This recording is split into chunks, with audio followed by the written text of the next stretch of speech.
This is the GT 710. It's a piece of garbage, right? Hey, not so fast. What? It is. It sucks. Everyone knows it sucks. Well, I don't think it sucks. I think it's pretty good. What? You can't be serious. The GT 710. Good. What are you, a bad man? Well, yes, actually. Yes, I am.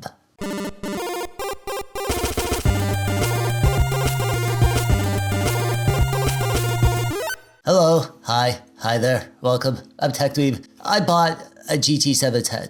Why did I buy this? Seriously, I'm asking you. Why did I buy this, you guys? What am I doing here with this GPU? I need someone to tell me because I forget. I ordered it and then I forgot about it. That was like a month ago. And then it showed up in my mail and I can't help asking myself why I'm holding this right now. Or what the heck I'm supposed to do with it. Or why you even clicked on the video. But we did, didn't we? Mistakes were made, and now we have to deal with them. So, this is a video about the GT 710, I guess. So, how did I find this used, old, tiny, sad GT 710? Well, I was browsing eBay one morning while eating my Captain Crunch, as I tend to do, and this popped up. An MSI 1GB GDDR3 GT 710. But it was super cheap. So against my better judgment, I just clicked buy now without really thinking about what I was doing. And by the time my common sense kicked in, it was too late. I mean, at least it was cheap. Like, strangely cheap. It was $20 with shipping. Shipping from Lithuania.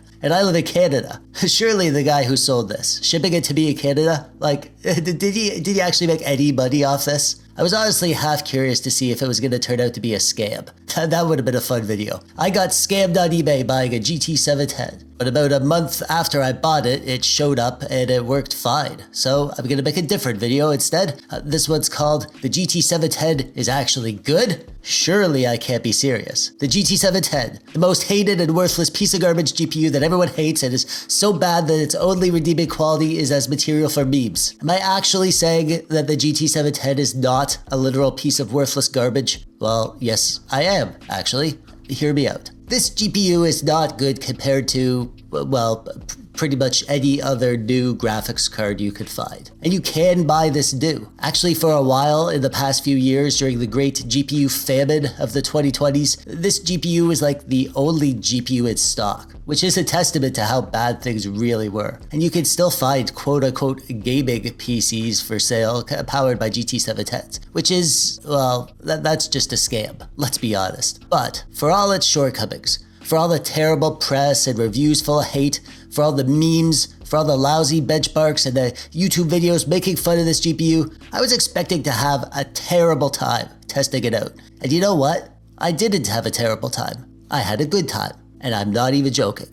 So that's the goal today. I want to take the worst, most hated GPU, the GT 710, the 1GB GDDR3 version of it no less, and try to show you this GPU in the best light. To show you what it can do, rather than what it can't. They'll be mostly older games, or lower spec modern games, run at low settings and likely only achieving 720p at 30 FPS. But if this GPU is all you have, or if it's all you can find, and you want to know if you can have fun playing games, well, that's where you're going to find out. Before we get started, I want to give it the best chance that it can have. So let's overclock it to the max. I'm going to be using the overclocking method that I describe in this video, how to overclock your GPU in 2 minutes. I'll link to that video below if you want to follow along at home. But check this out. I was able to overclock this 300 megahertz on the core clock and 200 megahertz on the memory clock. We went from 40 FPS before the overclock up to 51 FPS. That's a 25% increase. No GPU that I've ever overclocked has given us that much of an increase. I mean, granted, the increase is sort of the equivalent of like a snail suddenly being able to go as fast as a turtle, but at least you can get substantially more out of it when you overclock it. So do that if you have a GT 710. The PC that I'm using to test is the PC that I built in this video, linked below. It has an i5-10400 and 16 gigabytes of DDR4 RAM clocked at 3200 megaflops. Full specs listed in the description below. Starting off, as always, with Tomb Raider. No, not Shadow of the Tomb Raider, not even Rise of the Tomb Raider. Just Tomb Raider. No, not that Tomb Raider. This one, the reboot from 2013. I played this game on my Xbox 360 and I loved it. I still have it, actually. I even got the Metal Box Collector's Edition with the comic book. So here's Lara Croft, my girlfriend, looking as beautiful as she did when I first met her. So obviously we're not gonna have a good experience playing the new Tomb Raider games like Shadow of the Tomb Raider, which is one of my favorite games. But this game, this 2013 Tomb Raider, is a really good game. I freaking love this game. I played through it twice, once on the Xbox 360 and then again on the PC, once I actually got a gaming PC that could run it. The Tomb Raider games have always been a bit of a graphical showcase series, and it all started with this game. It looks great. We're running at 720p with the medium settings, and we got an average of 61 FPS. And even though we're running with the medium settings at 720p, the game's still totally enjoyable, and it looks pretty good too. This is how the game ran on the Xbox 360, and it was praised for its graphics back then. It's not nearly as impressive by modern standards, but it's still a nice looking game, and a great game, and the GT 710 can play it at good frame rates.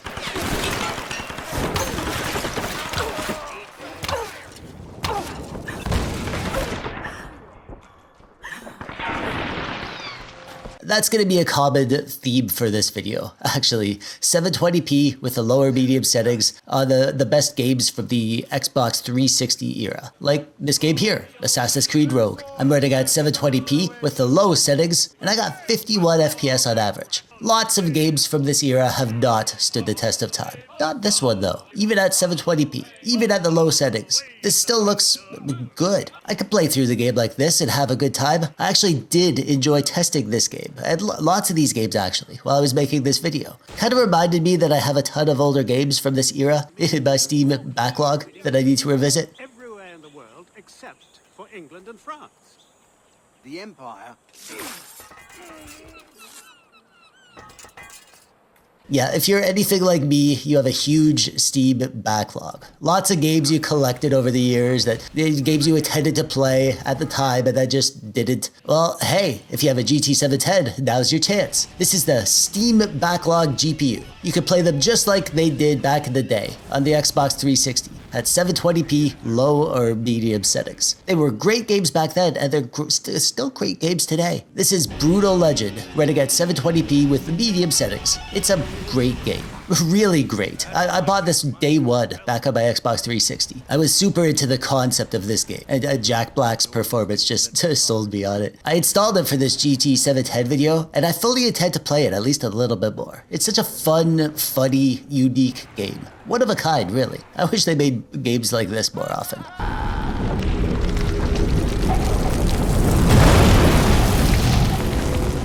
Well, it's about time. Couple more games from the Xbox 360 era. This is Batman Arkham Asylum. Initially, it was a stuttery mess. I was thinking maybe this one wouldn't be viable. 720p in low settings, and it was not the worst FPS at the start, but the stutters were pretty bad. But after I played for a few minutes, those cleared up, and it was running at basically a smooth 60 FPS. I didn't get into the actual game levels. This intro was taking too long, and I had other games to test, but I'm pretty sure this is about how well it's gonna play once you get into the real game. I think for these action games that you play with a controller, as long as you're getting at least 30 FPS, you'll be good. I'll rip you apart. Eat your bones. That reminds me, I really need to get me some new Okay, shoes. move up.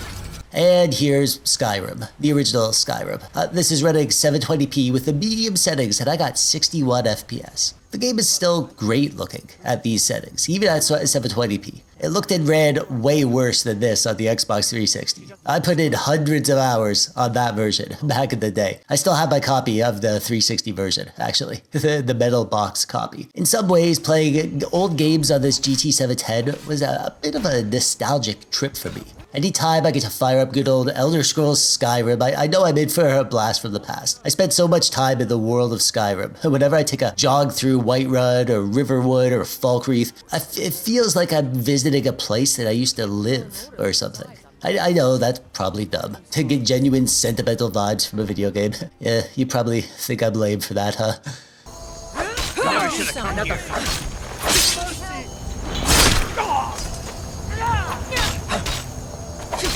Here's a game from this era that I didn't play, Fallout New Vegas. I played Fallout 3, played through the whole game and all of the DLCs, and I freaking loved it. But I never played New Vegas. But over the past few years, I've heard about how good it is, and I always regretted not playing it. My boy, Random Gaming in HD, he tests this game in tons of videos. He's always going on about how much he loves it. So that kept reminding me that I actually have to go back and play this one. I played through the intro and the first 10 minutes, and I was reminded how great Fallout was. And I'm realizing that it might be the perfect time for me to go back and play through Fallout New Vegas, now that I have it installed. And now that I have a great GPU to play it on, the GT 710.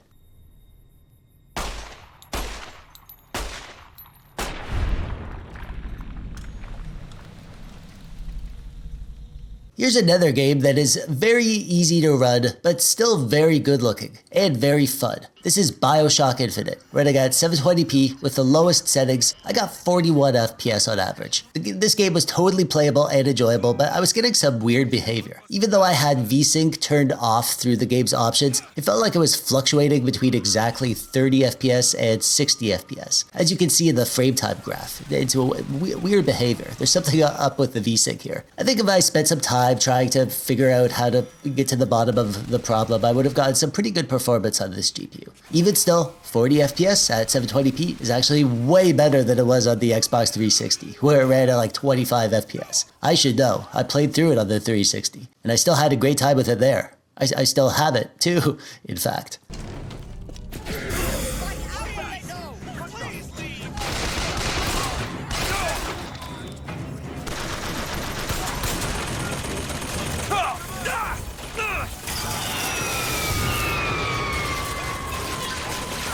I actually have physical copies of most of these games for the Xbox 360.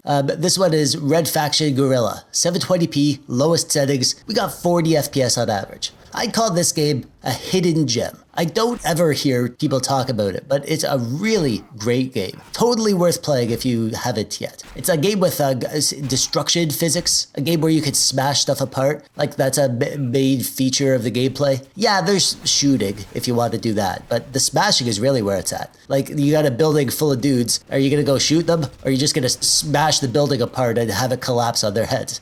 I actually have a bit of fun trivia about this game. The designers built this engine with pretty realistic destruction physics, but when they were first designing it, they found that the buildings they made and the levels, they all fell down too easy. And that's because the guys who were making the levels weren't engineers. They didn't have an understanding of how to build strong structures. The physics were so realistic that they needed to learn some basic construction techniques to be able to build buildings that didn't fall apart. Isn't that neat?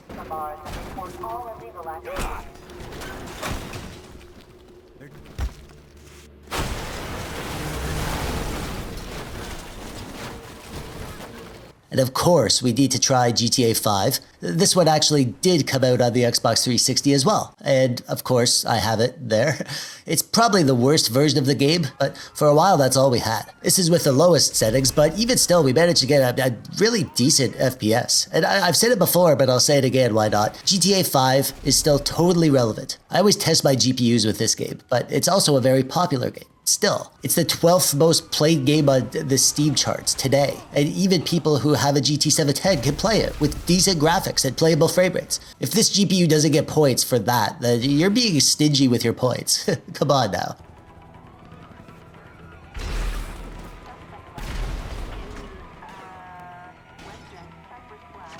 I'll try out some modern games in a bit, but I just had to go back and try this game. When Half-Life 2 came out, my PC couldn't handle it. I was obsessed with Half-Life 1. I babysat my neighbor's kids, and they had a PC with a graphics card, so when the kids would go to bed, I had 2 or 3 hours to myself, and I played through the entire game of Half-Life 1 at their place. Then I finally got a PC that could handle Half-Life 1, so I could play it at my own house. And I played through the whole game probably like a dozen times. Then, when I went away to college, I was following Half-Life 2's development, and I was so excited about it. But I didn't have a PC that could play it. But my good buddy, let's call him Gary. He had a gaming PC, and Gary let me play through the entire game of Half-Life 2 on his PC. I would stay over at his house and play games all night until like 3 a.m., even though I had school the next day, just because I loved Half-Life 2 so much. So this might not feel impressive to you. Half-Life 2 is super old and it probably runs at like 1,000 FPS on your current GPU. But part of me just can't get over the fact that I'm playing Half-Life 2 at 1080p with maxed out ultra settings on a $20 GPU with 123 FPS no less. I know that doesn't make the GT 710 a good GPU, but I hope my point is clear. You can play amazing games on this GPU and they look great and they run great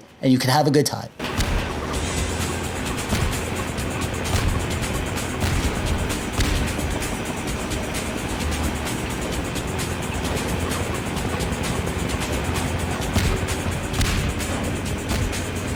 Okay, and that's the old stuff out of the way. On to some more modern stuff. We're not going to be playing AAA graphically intensive games on this GPU, but lots of gamers call themselves esports gamers. You know those guys, the kinds of games they play. So, can you play esports games and have a good time? Well, yeah. Can you play them and be competitive? Well, probably not. CSGO couldn't even maintain 60 FPS, even at 720p, even at the lowest settings. I had fun in my little bot match here. I was getting kills and having a fun time, but I'm not a competitive CSGO player, obviously. I'm not even playing on a high refresh rate monitor, so what the heck do I know about it?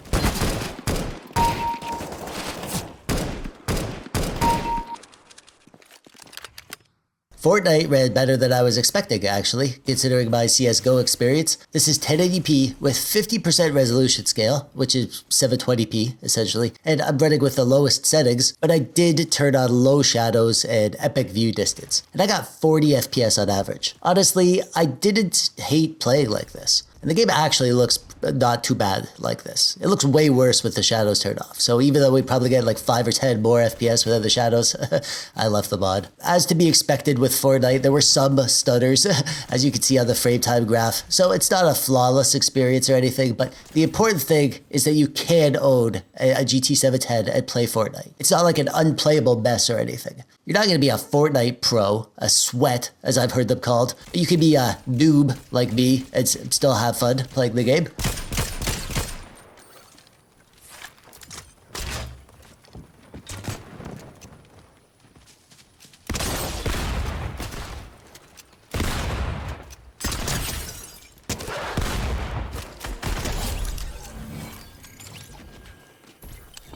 Team Fortress 2 is much more up my alley. The original Team Fortress Classic, TFC, that was my game back in college.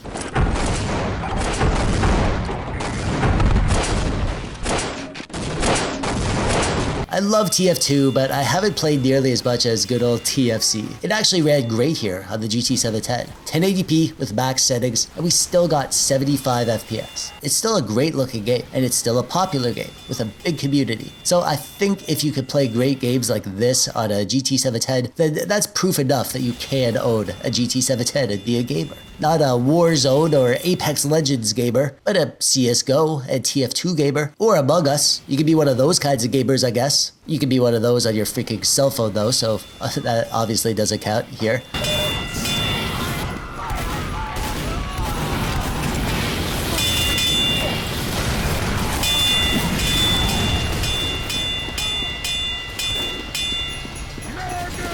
Another competitive shooter that I really like is Battlefield 4. This is my favorite Battlefield of all time, and I still play it to this day. Not just for benchmarking either. I actually play this with my cousin. I played it for a few hours last week, actually. On the GT 710, we need to go with 720p and the lowest settings, but we will get a decent FPS. 59 FPS, I could easily play the game like this. I wouldn't prefer it over playing at 1080p max settings with super high refresh rates, but we gotta give credit where credit is due. The GT 710 can play some pretty great competitive games.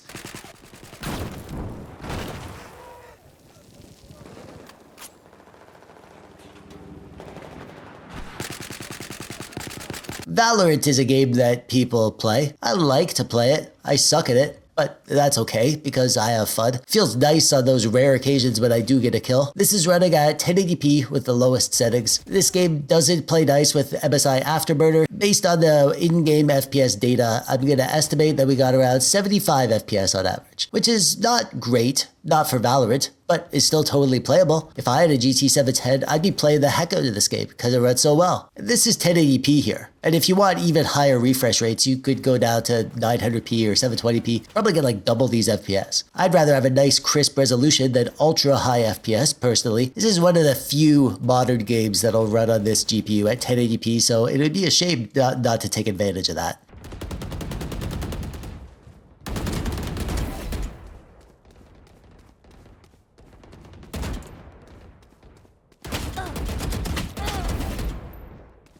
And here's another game that we can run at 1080p, with the lowest settings, of course. Good old Dota 2. I'm just watching a match here. I don't play this game. I tried once. I watched a bunch of YouTube tutorials and I practiced in some bot matches. And once I felt like I was ready, I joined a match. I got yelled at for not doing well enough. I said sorry and told them I was new, and they yelled at me some more and told me I had no business playing the game if I didn't know how to play properly. So I guess I just won't play this game. That's fine. If they won't let me into their cool club, I don't care. But I could test it for you if you want to know the FPS. 97 FPS on average by the end of this match that I was watching, full of people playing the game and having fun with each other.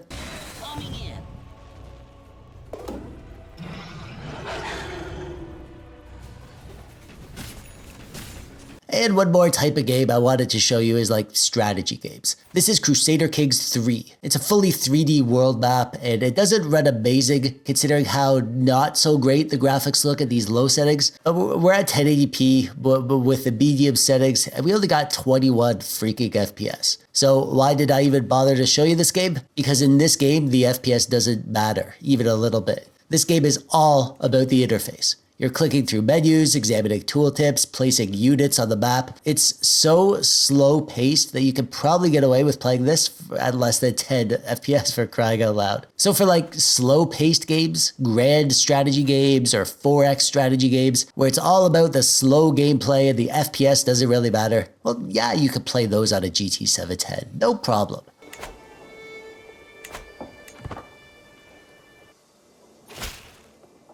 See, my expectations were so low for this GPU that I was anticipating not being able to play games. Like, no games, nothing. All of the reviews and benchmarks videos I saw of this thing are just throwing game after game at it and having literally unplayable experiences. And I don't disagree. If you're gonna try to play Cyberpunk or Shadow of the Tomb Raider or whatever on it, then yeah, it's gonna be a terrible experience. And I did, and it was. Terrible. But here's the thing. When you understand its limitations and when you work with it in those limitations, you can have a good gaming experience with this GPU. Yeah, you could probably get better performance from a modern iGPU, but maybe you don't have a modern iGPU. Maybe you have an old small form factor office PC and you got a GT 710 for $20 on eBay and you want to know if it's even worth your time to install Steam and try playing some games. Well, I say heck yeah it is. I didn't show you some of the failures, and there were lots of games I tested that didn't run well or at all, but that's not what this video is about. There's a ton of videos trashing this GPU out there. You don't have to look hard to find a video showing you that you'll likely be getting 4 freaking FPS in Cyberpunk at the lowest settings. This video is about showing you what the GT 710 can do, and it can play games. Great games. Of course, for those games that don't run, yeah, they're pretty bad. I'm not going to sugarcoat it, but I just don't feel like being super negative about the GT 710 is really what the world needs right now. You don't need to know that it can't play whatever new game that just came out. It can't. No news there. But there are hundreds of great games from a few years ago that are waiting to be played right now. You probably have a Steam backlog full of these games. And it's in games like those that the GT 710 could show you what it can really do. Just do not try to play Cyberpunk. Please, for the love of God, don't even try. And that brings us to the end. Please, in the comments below, I'd love to hear what you think of the GT 710. I'm pretty sure most of you will tell me how horrible it is and how wrong I am, but that's okay, because you watched the video, and that's all I needed from you. So, thanks for that. But I'm hoping to hear from a few of you at least who are part of the GT 710 haters club. Do you think it's actually an okay GPU? Do you have a GT 710 that you tried to use for gaming and actually had an okay time with it? Let's hear your GT 710 love or hate in the comments below. Every opinion is welcome down there, unless you're just gonna complain about my voice. You can keep those opinions to yourself, thank you very much. And while you're down there, click the thumbs up button if you like the video, or the thumbs down button if you didn't. Check out my Discord server if you do that sort of thing. We got a fun bunch of TechDweebs over there to hang out with. Subscribe so you don't miss any of my videos. As always, I'm TechDweeb. Thanks for watching. Bye-bye.